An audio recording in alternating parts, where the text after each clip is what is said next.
অবশেষে বেরিয়ে এলো শেখ হাসিনা। ঘরে স্বামী রেখে কার সাথে পরকীয়ায় মেতেছিলেন, কি সম্পর্ক ছিল শেখ হাসিনার সাথে মৃণাল কান্তি দাসের? এছাড়াও শেখ হাসিনার শরীরের কোথায় কি আছে, এমনকি বিশেষ চিহ্ন সম্পর্কে কিভাবে জানল মৃণাল কান্তি দাস? সব প্রশ্নের উত্তর জানতে এবং শেখ হাসিনার যৌবনকালের সব জানতে হলে ভিডিওটি না টেনে একদমই শেষ পর্যন্ত দেখার অনুরোধ রইল। তাহলে চলুন ভিডিওটি শুরু করা যাক। শুরুতেই জেনে নেই শেখ হাসিনার সাথে তার স্বামী ডক্টর ওয়াজেদ মিয়ার অস্বাভাবিক সম্পর্ক এবং মৃণাল কান্তি দাসের অবৈধ আগমনের ঘটনা। শেখ হাসিনা 1981 সালের 17 মে বাংলাদেশে আসার পর থেকেই তার স্বামী ডক্টর ওয়াজেদ মিয়ার সাথে স্বামী স্ত্রী হিসাবে কখনোই একটি দিন বা একটি রাত কাটাননি। এমনকি তার স্বামী ডক্টর ওয়াজেদ প্রথম থেকেই মৃত্যুর আগ পর্যন্ত মহাখালীর আণবিক কমিশনের কোয়ার্টারেই কাটিয়েছেন। শেখ হাসিনা বাংলাদেশে আসার পর তার মহাখালী ডক্টর ওয়াজেদ মিয়ার কোয়ার্টারে থাকলেও ওয়াজেদ মিয়া থাকতেন ওই কোয়ার্টারের ভেতরের রেস্ট হাউজে। দুজনে দুজনার সাথে দিনে রাতে দেখা সাক্ষাৎ তো দূরের কথা, মুখোমুখিও হতেন না।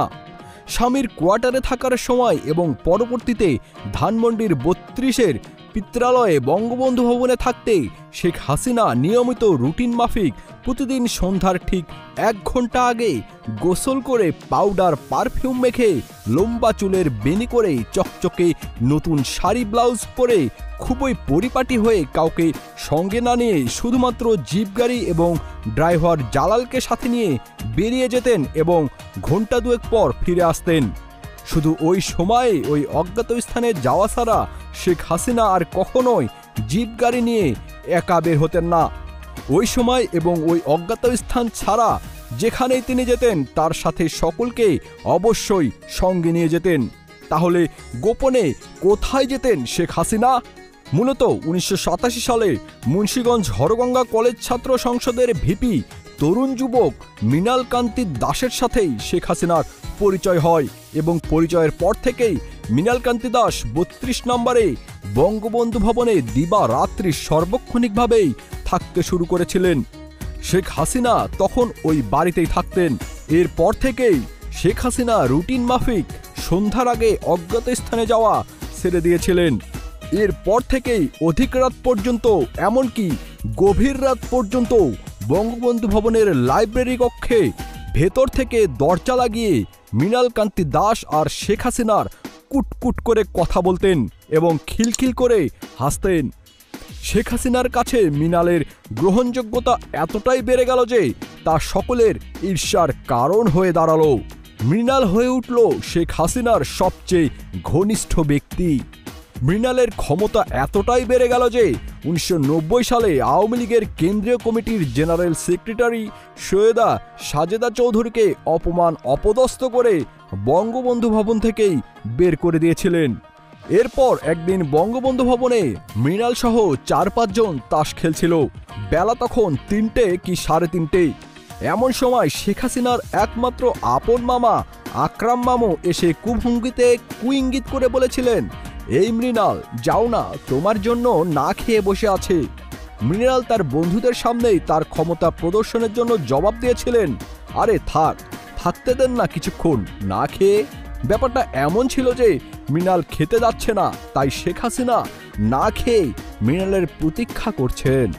এরপর একদিন মৃণাল শেখ হাসিনার উপরে রাগ করে চলে গেল। শেখ হাসিনা নিজে গিয়ে রাগ ভাঙিয়ে মৃণাল কান্তি দাসকে বঙ্গবন্ধু ভবনে নিয়ে এসেছিলেন। 1991 সালে শেখ হাসিনা নির্বাচনে হারার পর মৃণাল বিভিন্ন অসন্তুষ্টিকর কারণে হাসিনাকে আবার ছেড়ে চলে যায়। শেখ হাসিনা নিজে 3 বার মৃণালকে ফিরিয়ে আনতে যান, কিন্তু সে আর ফিরে আসে না, বরং শেখ হাসিনার সাথে তার দৈহিক সম্পর্কের কথা প্রচার করতে থাকে। কথায় কথায় মৃণাল হাসতে হাসতে বলতে থাকে, শেখ হাসিনার শরীরে কোথায় কি আছে, কতটুকু আছে, আমি মৃণালের জানতে বাকি নেই। মৃণালের এসব কথা লোকে বঙ্গবন্ধু কন্যা শেখ হাসিনার কানে পৌঁছাতে লাগলো। বছর কয়েক পরেই বাংলার নতুন শতাব্দী 1401 সালের 1 বৈশাখ প্রত্যুষে অন্য কেউ আসার আগেই মৃণাল কান্তি দাস 29 নম্বর মিন্টু রোডের দোতলায় বারান্দা এসে বঙ্গবন্ধু কন্যা শেখ হাসিনার সাথে দেখা করলে শেখ হাসিনা দূরে ঘাস খেতে থাকা একটি ছাগলকে দেখিয়ে মৃণালকে বলেন, দেখ দেখ ওইটা হলো তুই। এর বছরখানেক পরে মৃণাল কান্তি দাস পুনরায় নিয়মিতভাবে শেখ হাসিনার সাথে যোগ দিলেও পূর্বের অবস্থানে আর যেতে পারেননি। শেখ হাসিনা 1996 সালের 17 ফেব্রুয়ারি সন্ধ্যাবেলা ধানমন্ডির বঙ্গবন্ধু ভবনের গেটের সামনে পিছন দিক থেকে মৃণাল কান্তি দাসের ভুঁড়ি জড়িয়ে ধরা ছাড়া আর তেমন কোনো পাত্তাই পাননি। বন্ধুরা, এই ছিল মৃণাল কান্তি ও শেখ হাসিনার রঙ্গলীলা। শেখ হাসিনার যৌবনের আরও প্রেম কাহিনী আসছে পরবর্তী ধারাবাহিক ভিডিওতে। তাই ভিডিওগুলো মিস না করতে চাইলে এখনই আমাদের পেজটি ফলো দিয়ে আমাদের সাথেই থাকুন। ধন্যবাদ সবাইকে। স্টুডিও 4D আপনাদের জন্য নিয়ে এসেছে শুটিং হাউস এবং শীতাতাপ নিয়ন্ত্রিত স্টুডিও সুবিধা, আছে অত্যাধুনিক মেকআপ রুম, এছাড়াও পাচ্ছেন বিভিন্ন ধরনের সিনের ক্যামেরা ও শুটিং লাইটের সুবিধা। বিস্তারিত জানতে এখনই কল করুন 01974860664। হাউসটি দেখতে চলে আসুন আমাদের ঠিকানায় সেক্ষেত্রে রোড নাম্বার 9, বাড়ি 24। Icon focus 24 TV, powered by 4D Fourth Dimension। আমাদের চ্যানেলটি সাবস্ক্রাইব করে আমাদের সাথে থাকুন।